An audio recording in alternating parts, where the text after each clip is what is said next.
Ladies and gentlemen, welcome back to the channel. Swimbait79 here. Today's video is going to be about best baits for fishing grass. We're already about the third week in June. It's summertime up here in the Pacific Northwest. Everywhere else, it's already been summertime type of conditions. The weather is starting to stabilize up here where we're not going to be affected so much by cold fronts. But nonetheless, fishing grass, you can either be really good at it or you can really suck at it and just not even address the issue and go on and fish cleaner and more open water lakes that surround the area. Uh, I love to get up in the nasty grass, thick grass, padded areas, jungle like conditions. I like that close quarter combat far as bass fishing. It really gets your heart rate going. And you could catch some really, really nice fish this time of the year. Uh, Still up here in the northwest, the fish are still up shallow. At least a good number of fish are still up shallow. A number of big fish are still up shallow. It just differs from lake to lake. So it differs from lake to lake depending on the depth, the size of the lake, whether it's a river, lake, pond. More or less, a lot of these fish are done spawning. Fish are already kicked into the summertime pattern. Fish are offshore, or you need to fish at low light setting, whether it's first thing in the morning, late in the evening, on a cloudy, rainy day, far as the sunny days. But nonetheless, the fish grass, it really pushes a lot of anglers away from it, especially the newer anglers. They just don't fully understand necessarily how to attack the grass situation, no matter what the grass is. Up here in the Pacific Northwest, we have milfoil, we have hydrilla, we have a lot of pondweed. My favorite is some of the pondweed, especially with uh, all three of the baits that I'm gonna go over today. Uh, it's one of my favorite things to do this time of the year is kick in the summertime. Most of the time, you can pick a 1-2 punch out of the three baits that I have here, and you can go and you can really load the boat. You can catch some really nice fish, and you can catch some really big fish. It's just really up to you on how far and how deep you want to go into it. Hopefully this video will not be too long, but let's go ahead and kick into it. The first bait is going to be a frog. This time of the year, I love fishing a larger size frog. It tends to get larger than average size bites. This here is a Spro King Daddy made by Dean Rojas. It weighs a 1 ounce. I trim the legs just slightly. I fish it on 50-pound braid on a 7-foot medium heavy on sparse stuff. When the stuff is a little bit heavier and thicker, I will go up to 65-pound braid, and I will go up to a 7'6" heavy action rod. It seems like I just catch a lot more fish if I just put this on a beefed up rig compared to what I fish on just 90% of the time I fish it on this 7-foot 7-to-1 gear ratio. It's just a Bass Pro Shop Pro Qualifier reel. It's an old school one. Basically $100 reel gets the job done. I have it spooled with 50-pound braid. Power Pro is my braid of choice these days. But nonetheless, this frog has 6/0 hooks on it. They're super beefy. I totally disagree with each and every single one of you frog fishermen that want to bend the hooks out on your baits. That is ridiculous. You need to stop doing that. You need to reach down and really set the hook like you're supposed to set the hook on frog fish when they eat your frog. You're supposed to basically come out of your shoes and hook set. Basically set the hook. Don't set the hook like a little weak sister. I mean, if you're bending out your frog hooks, that just tells me you don't know how to set the hook. I hear that all the time. People, yeah, just bend out the hook so it increases your hookup ratio. Yeah, just wait. You catch the right size of fish, that's going to cost you. You never bend out your flipping hook. You never bend out your spinnerbait hook. Your hookup ratio really adds up. No, it doesn't. That's the dumbest thing I ever heard. Anyway, back to the frog. So this here's a 1 ounce frog. You can go with any kind of frog you want. Hollow body frog is my frog of choice. If I had a number one choice, you can go with some of these other types of frogs, like a poppin' frog. This is a Booyah poppin' frog. The body is pretty soft. The action's alright. Really, action's up to you.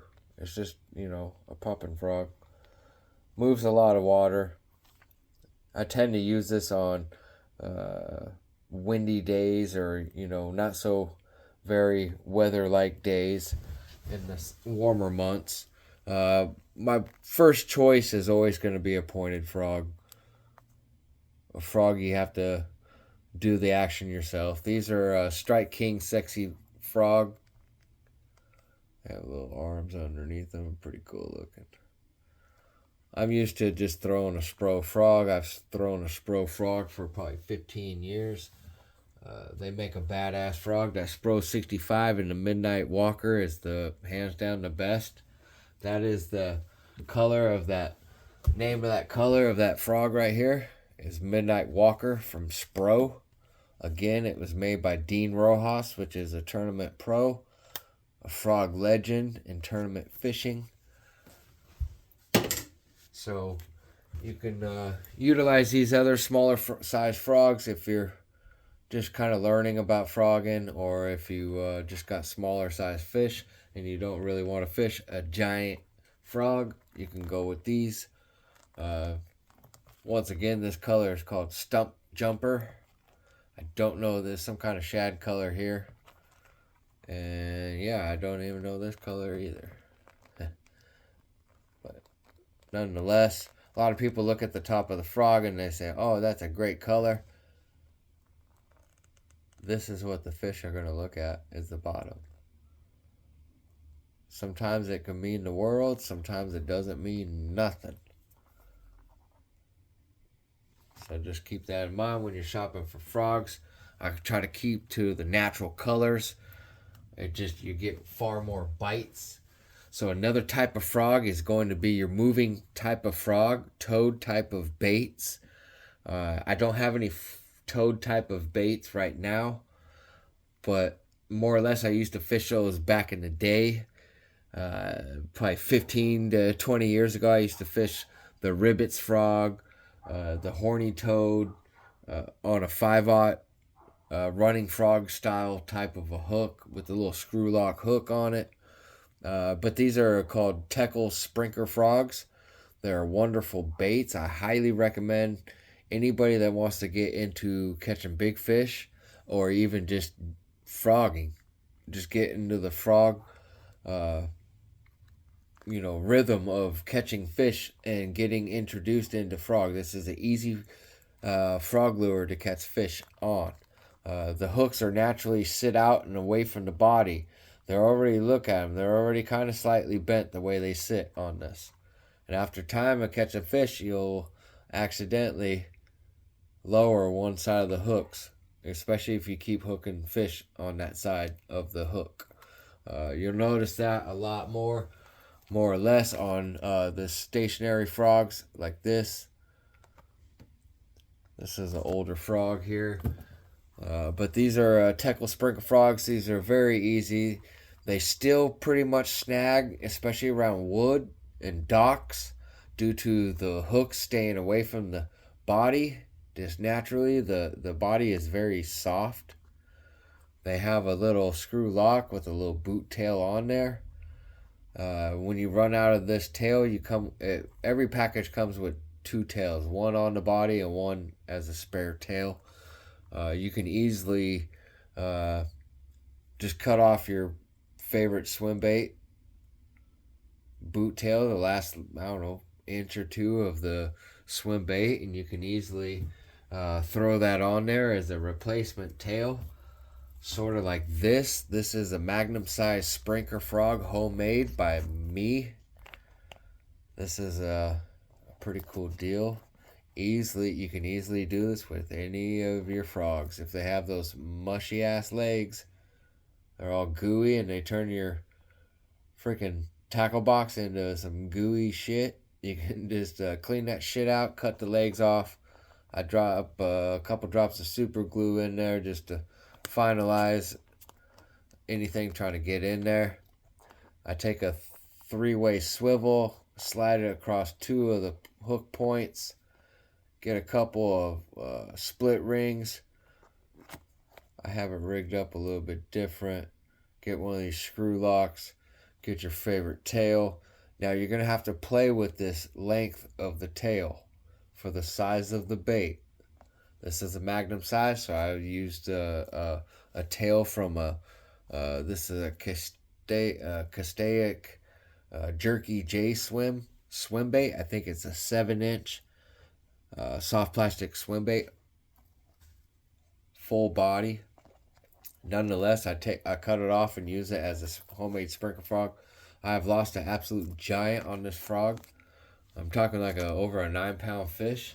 I don't think it was a double digit, but they have knocked the snot out of this so many times that I've had to replace the hook on it. That's one thing you're going to have to keep an eye on, especially on these smaller sized Sprinkler Frogs. Like this one. This has no hook, or has no weight. It looks just like a weight, but that's where I used to super glue the old one back on there. And then I replaced it at another time. And this is what the original looks like. Well, you can easily take an 1/8 of an ounce, a lead head, put it on a flat piece of concrete and smack it with a hammer. And you can shape it and mold it so it looks like that. And then you can super glue it back on there. I do about a 2 or 3 part super glue. Make sure it cures every time. Man, it really holds up. It can mean the difference. But this bait, you can throw across the thickest, nastiest stuff, and it's literally like a giant weedless whopper plopper. This bait. You see me in my last fishing video fishing this bait here, and I just pretty much crawl it, race it across the lily pads, the real thickest of the pads.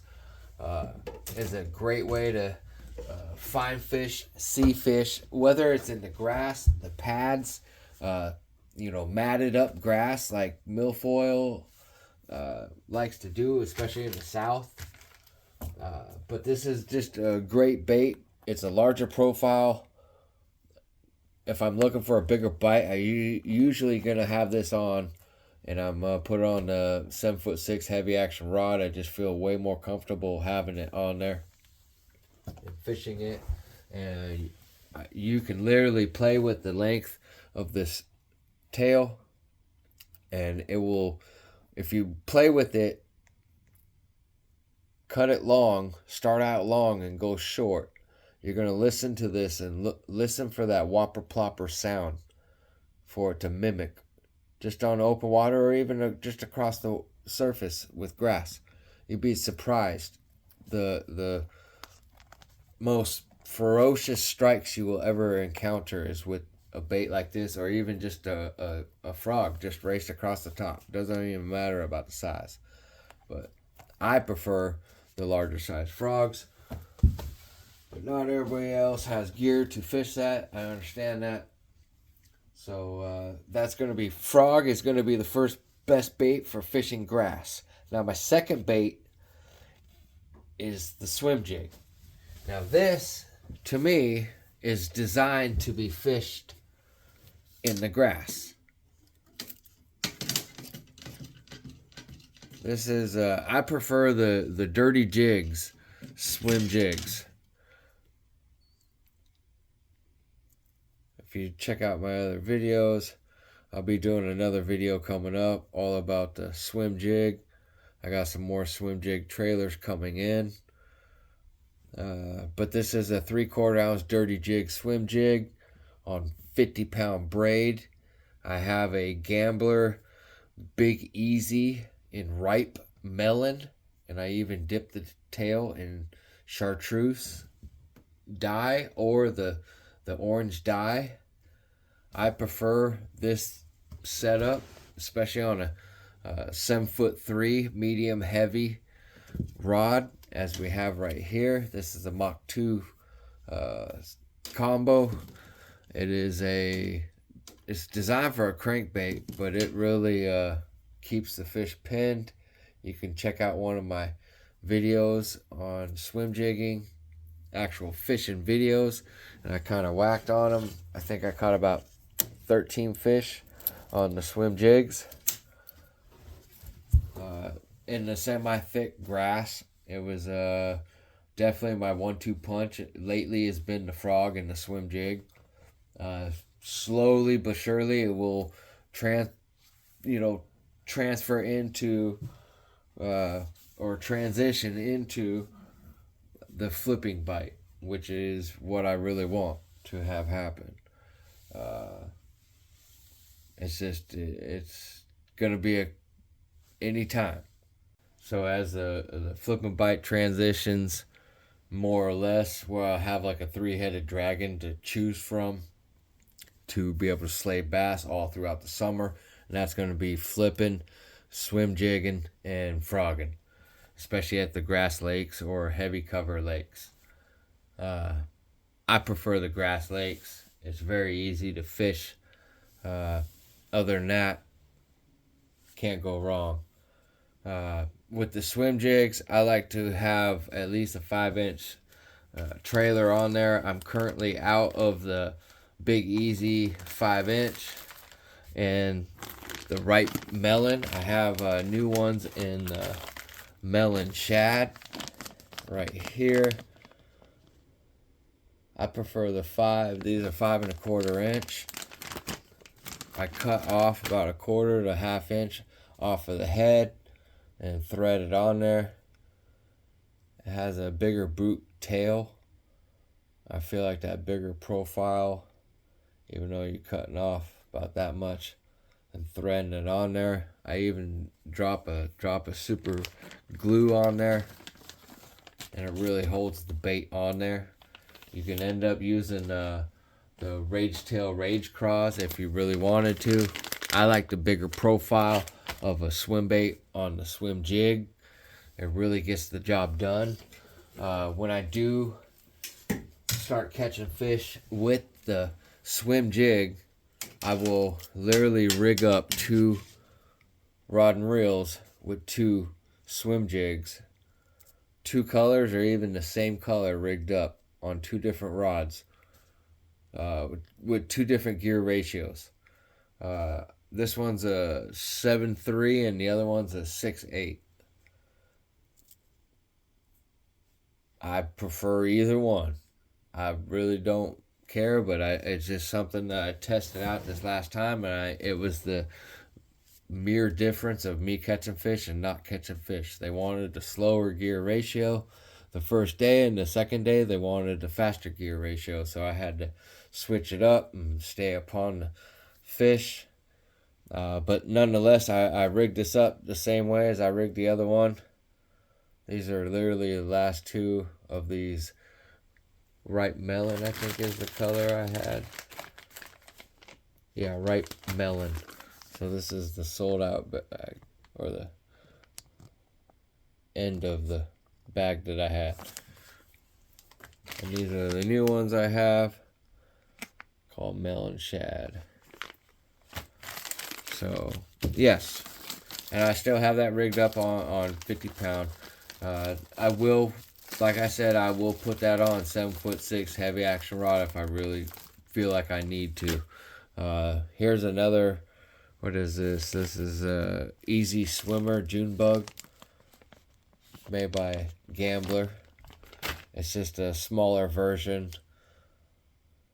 of this Big Easy, which is pretty cool. You can definitely throw this on a swim bait or a swim jig and catch fish. I've punched with these at the end of the summer as the fish start to begin to start to see like every lure you can imagine possible. So I try to switch it up, and I end up flipping some of these swim baits. They have no appendages. You peg a 1 ounce weight with a 5/0 flipping straight shank hook on there. That's all you need. So that is swim jigs in the areas I like to throw swim jigs. When I throw this, I like to throw it and keep it within the first 6 inches of the surface of the water, especially if it's got sparse matted grass or clumps of grass, or if it just all below the surface but big old clumps and sections of it. I will throw this and burn it in and out and kill it in open areas. You'd be surprised the amount of feedback you'll get from fish. Especially if you go through there all silent, all quiet, and you throw this around, throw it around all slow, not get much action or feedback from them. Come back through, you race it, smash it, just crash it into everything, fish it like a madman. And you'd be surprised the amount of bites that you'll find with this bait in some grass. I mean, the fish literally come out of nowhere. And if you're paying attention to this bait, like when I throw this, I never take my eye off it. So that's definitely a benefit. I get to see all the little mini car crashes and just crazy predatorial instincts that these bass have to kill this bait that I'm faking this fish out on. It's pretty cool. Gets me all jacked up at times. But this is a larger size bait. Once again, I like to throw the larger size baits. This will go for smallmouth, largemouth, spotted bass, 50-pound braid to 65-pound braid. Power Pro is the braid of choice for me at this time. Once again, this is a 13 fishing blackout rod. Medium heavy, 7'3". Pretty nice. I know it's upside down. That's the schematics of the rod. The reel is just a speed spool Lew's. It's a pretty nice reel. 681. It's got a micro guides. I'm not much of a micro guide type of a guy, but still it's a great rod and reel to be able to throw that swim jig on. The other one is a 7'3", medium heavy, made by Mach. It's a Mach 2 combo. It's made for crankbaits, but it throws the swim jig pretty good. I even frog on that rod a little bit. But nonetheless, swim jigs, I can't tell people enough how effective these baits are. If you don't know anything about a swim jig, I highly recommend going and picking up some of these swim jigs. These are my swim jig colors of choice up here in the Pacific Northwest and across all 50 states. Well, 48 states. Well, technically 49 states because Hawaii does have bass. Alaska does not. But anything bluegill, in my opinion, on a bright sunny day, even a cloudy day, is just going to get murdered in all 49 states. Yellow perch, bluegill, warmouth, any one of those colors, I highly recommend from Dirty Jigs. Check them out. 3/4 ounce, I recommend. For for smallmouth, I love the California swim jig and the chartreuse shad for smallmouth if I'm hunting for giants. Low light settings, windy, nasty weather. I'm gonna get something that matches up with this to maybe like some kind of translucent chartreuse type of a swim bait. I'm gonna put on there and thread it on. More or less, I'm gonna use the super glue to keep it pinned up. These are some of my favorite type of super glues. I'm not affiliated with them at all. Wish I was. Wish I could happily say I was. This is another product I'm a firm believer in. This is the difference of getting bit and not getting bit, or catching a lot of fish and not catching a lot of fish in some situations. I'm not saying all situations, but there's been some instances where I've fished this with my bait and I've whacked the shit out of some fish, and the guy in the boat with me did not catch maybe one fish, and he did not use this. He started using this, he started getting bit, it was out of control. Nonetheless, I highly recommend either one of these colors. These are the two colors I use pretty much every weekend in the summer. All right, moving on to the final bait. And that bait is going to be a flipping and pitching type of a bait. Whether it's on an 8-foot rod, flipping the big stuff, nasty stuff, whatever it may be. I like to flip the grass. Our grass doesn't tend to get too thick, so I get away with a lot of times utilizing a 1 ounce tungsten flipping weight that I usually and normally peg with 2 bobber stops that are medium size. I have that with a 5/0 flipping hook. Today's flipping hooks need to get a little bit better. I have some more en route. This is a flipping bait made by Berkley called the Devil Spear. It's streamlined. It has no appendages. Well, it's got this one tail. But other than that, wherever this weight goes, the body's going to go. So it's very... it's like literally like a missile when you pitch that into a clump of grass, pads, whatever it may be. That pondweed, I love getting on some bites when that pondweed is topped out on the surface. And I've already seen that in a couple of lakes that I fish that are local, that the pondweed is already starting to surface up onto the surface. It's great for all 3 of these baits. This is one of the better baits to be able to go around and pitch and flip. There is a difference. In the future, I'll do another video about pitching and flipping and the differences of it and the mechanics that you can work on in the off season to become a better angler. But this here is a deadly rig. Here shortly in the season, I will start to fish this very rig at a local lake just about every weekend. Can't go wrong with this. But nonetheless, I love this rig. I highly recommend it. I'm fishing on a new rod and a new setup this year. This is the new entry-level swim bait rod. I have this upside down. I'm aware of that. I'm just not going to crack the rod trying to turn it upside down for you guys. So you're going to have to deal with that being upside down. It's a 7'9" heavy action, fast action rod, rated 12 to 30 pound line. And the rod weight is rated, or lure weight is rated 1 to 4 ounces, which is pretty incredible. I've been looking for a new rod that is going to replace my 1 to 3 ounce rod. And this is rated 1 to 4 ounce, which is even better. It's very light. The reel that comes with the rod and reel combo is a great reel, but it is only a 100 size Carbon Light Johnny Morris Carbon Light reel, so it's only a 100 size reel. If it was a 200 size, it'd be even better. So just keep that in mind. But pitching and flipping, you don't really need that much line. You're really looking at maybe 15 to 30 feet of line out at the most. I tie a Snell knot, so you don't have to retie. I use 65-pound braid. Sometimes I'll use 80-pound braid. This is currently 80-pound braid on this rod.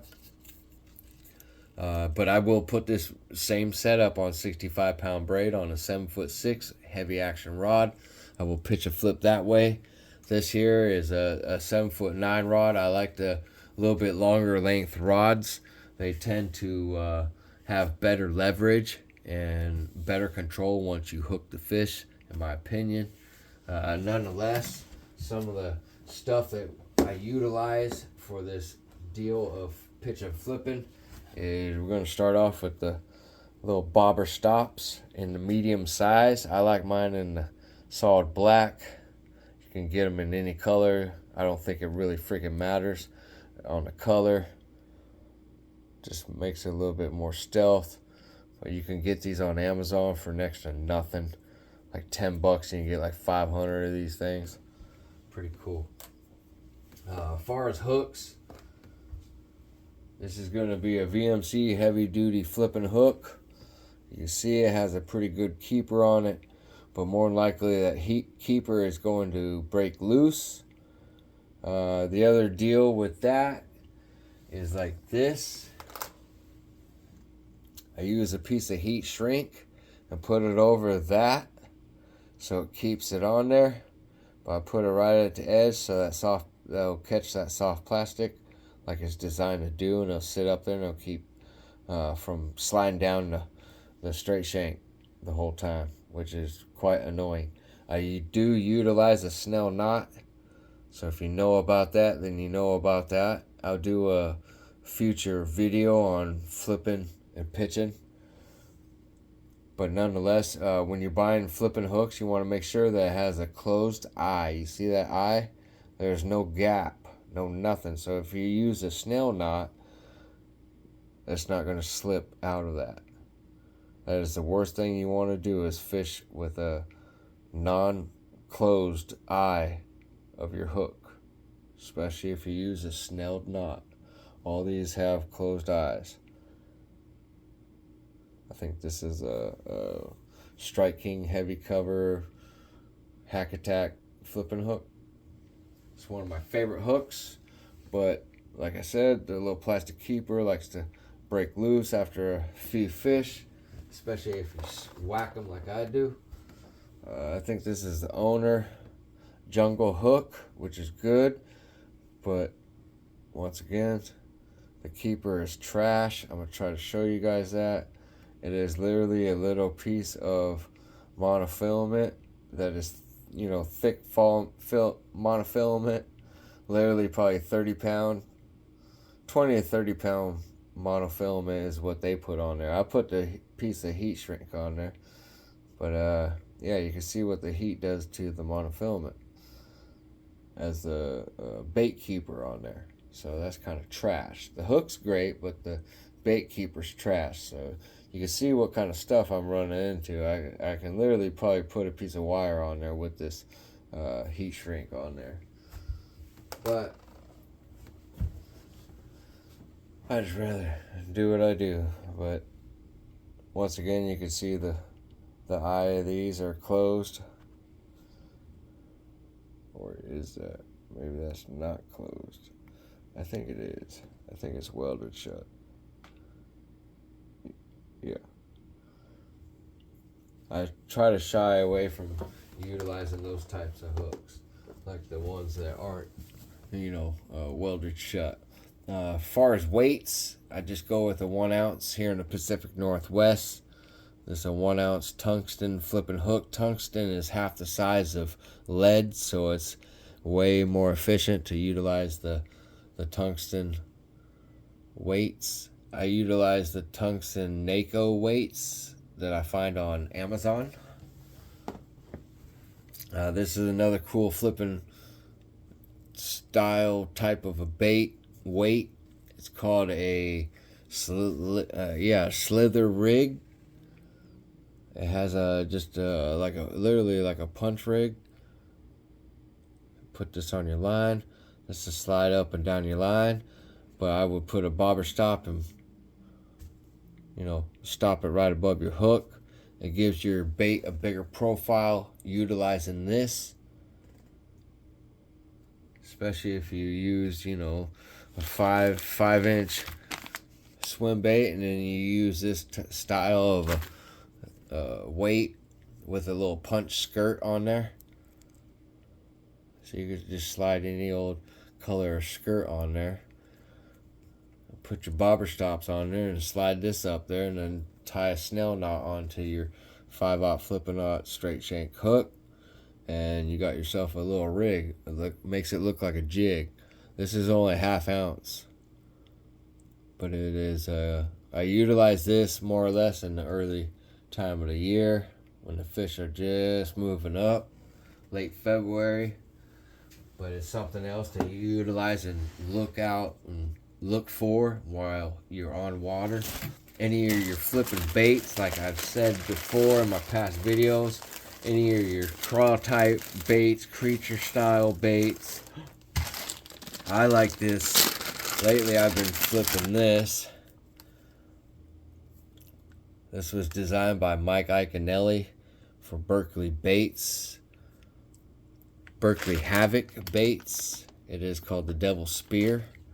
I dip the tail in orange. It really makes that bait pop. It's streamlined. It has no freaking stuff sticking out. Going to slow it up while it's punching through the cover. Like a lot of baits, you have to shake.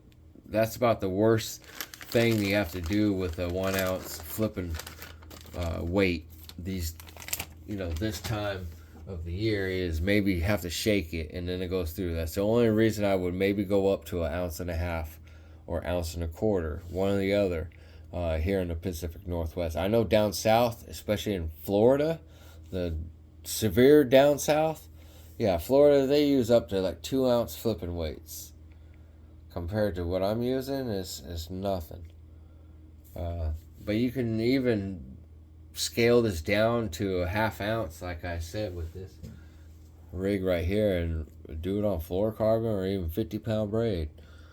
You can do what you need to do to be able to catch fish. I'm just here to teach you what I know and give you extra ideas. So, but as far as baits, creature baits, craws, I like the Berkeley Havoc, Pit Boss. That's a great bait. Your Yum beaver style baits like the Woolly Bug is a great bait to throw, or pitch and flip. Strike King makes a ton of great baits. Any of your tubes, craws, like I said earlier in the video, even you can flip these baits right here. I'm pretty sure they probably do that in Florida. It's probably where I got that idea from. Florida is the home of grass. I just try to replicate the boys in Florida catching giant fish in that grass. But hit that like button if you made it this far in the video. Well, if you made it this far, I appreciate it. Hit the thumbs up, hit the like button, make a comment, share this with your fishing buddy.